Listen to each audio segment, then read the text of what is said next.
បងប្អូនមានតម្រូវការចង់ជីកបន្លាយជីកស្រះចាក់ដីកន្លែងតូចធំអីខ្ញុំទទួលមកការនេះកូនខ្ញុំជាបើកផ្ទាល់មណ្ឌលកុនរាជនៅបើកផ្ទាល់នេះចង់ចាក់កន្លែងតូចកន្លែងធំធ្វើជីកបន្លាយធ្វើផ្លូវជីកស្រះអីហ្នឹងចាក់ដីឡូតូចធំទទួលមកទាំងអស់មកតម្លៃសមរម្យទេបាឡានមានច្រើនប្រភេទបាទខ្លះខូចនេះឡានដឹកអិចនេះមិនដឹកអិចឡានដឹកអិច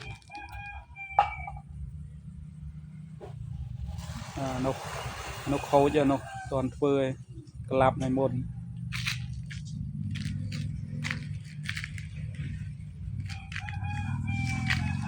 នោះទៀត